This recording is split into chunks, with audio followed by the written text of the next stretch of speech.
존경하고 사랑하는 우리 구독자 여러분 반갑습니다. 여러분의 천만 라디오 천회장입니다. 오늘 장은 빠질 겁니다. 여러분들 아시다시피 좀 좋지 않아요. 그래서 현재 코스피 2383.47 0.46% 정도 현재 빠지고 있습니다. 그리고 코스닥도 1.42% 빠지고 있어요. 코스피 개인들이 1213억, 외국인들이 615억 정도 매도하고 있고, 기관애들이 1792억을 이제 매수하고 있는 거죠. 삼성전자는 0.17%, LG엔솔 1.27% 오르고 있고, 그리고 기아가 0.2% 정도 오르고 있어요. 하이닉스 0.6%, 삼바 0.5, SDI 1.2, LG화학 0.4, 우선주 0.7, 현대차 0.1, 네이버 1.7% 정도 현재 빠지고 있습니다.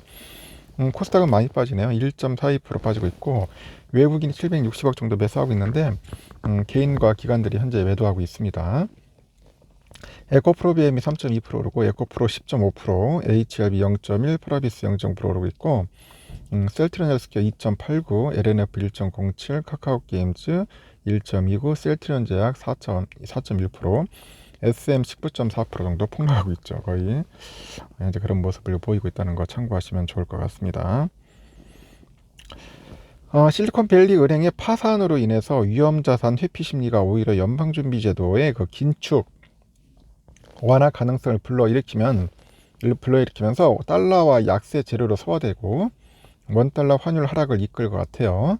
환율은 1310원 1310원 정도 중후반을 중심으로 등락하지 않겠냐 보는 것 같습니다.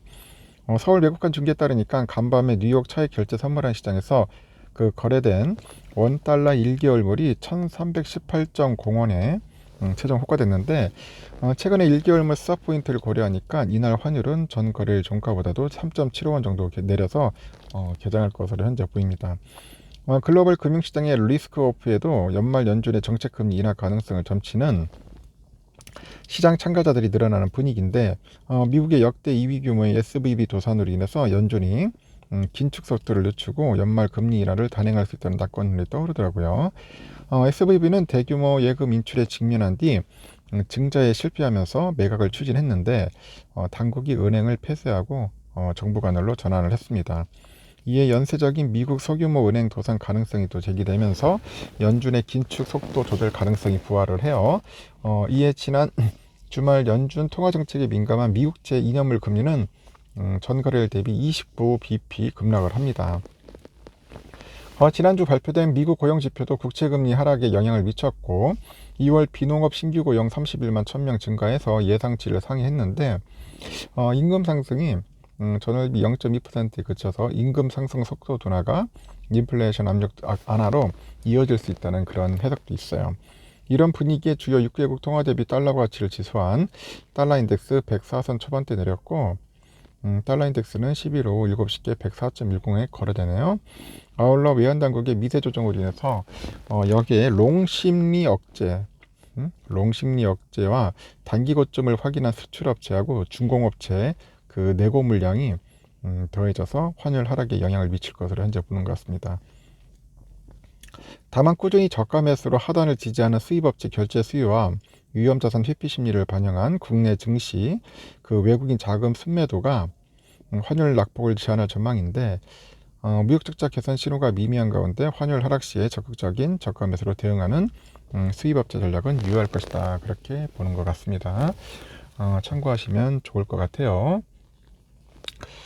일단은 뭐 장은 현재 뭐 비리비리하게 빠지고 있고, 삼성전자는 그나마 조금 아침에 올랐다가 또 빠졌다가 이제 또 100원 정도 오르락 내리락 하고 있습니다.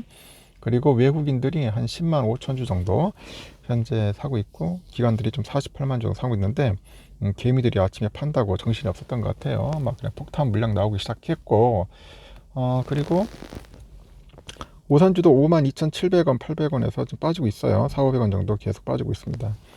오선주가 좀 힘이 없네요, 괜히. 외국인들이 한 6만 3천 주 정도 매수를 했는데, 하여튼 우선주가 너무 많이 빠진다. 우선주 상당히 좀 많이 빠져가지고 좀 난감합니다. 나중에 오를 때는 우선주가 좀 더 오를 수 있는 힘이 좀 강하지 않을까 개인적으로 생각을 해보고, 현재 중국 상해는 0.47% 정도 현재 오르고 있어요. 그리고 홍콩은 0.76% 오르고 있고, 홍콩 H 1.15% 오르고 있습니다. 일본 니케이는 1.68% 정도 빠지고 있고, 그리고 대만도 0.72 빠지고 있습니다. 중국만 오르네요. 중국, 홍콩 쪽만 오르고 있고, 이상하게 또 다른 아시아권들은 상당히 안 좋다, 그렇게 보시면 될 것 같습니다. 하여튼 뭐 그렇게 썩 좋진 않다, 그렇게 보시면 될 것 같습니다. 근데 요즘은 미국 실리콘 은행의 그 밸리 은행이 파산하면서 국내 은행주가 어떤 영향을 받을지에 대한 관심이 좀 쏠리는 것 같아요.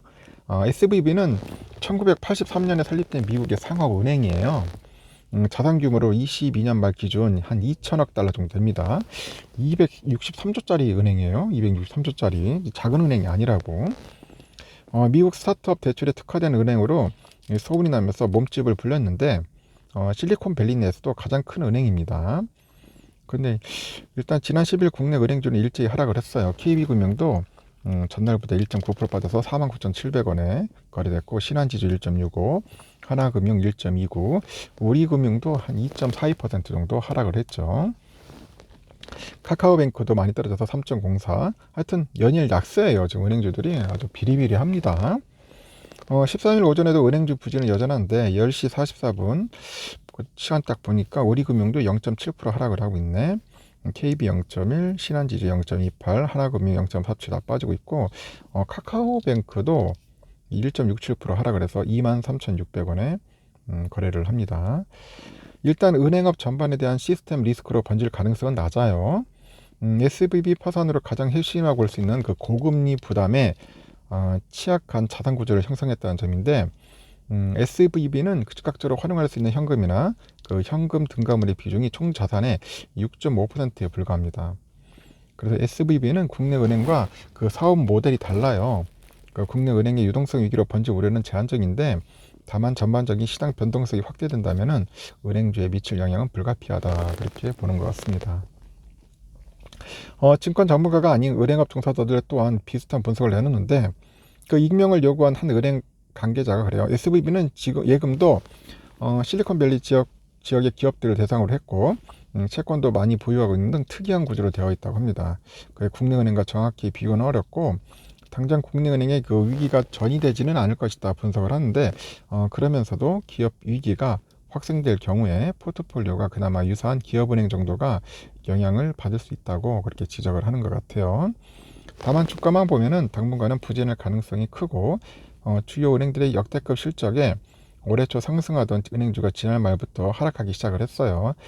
정부와 금융당국이 은행 규제에 나섰죠. 그 투자 심리가 위축됐고, 공정위에서 은행권 현장 조사에 착수한 지난달 27일 이후 은행주는 하락세를 보이는 것 같습니다. 또 이복현 금감원장이 은행이 대출 금리를 어느 정도 낮출 여력이 있다고 또 압박을 하는 것 같아요. 하여튼 그러다 보니까 은행주들이 좀 비실비실 됩니다. 참고하십시오. 여기까지 하겠습니다.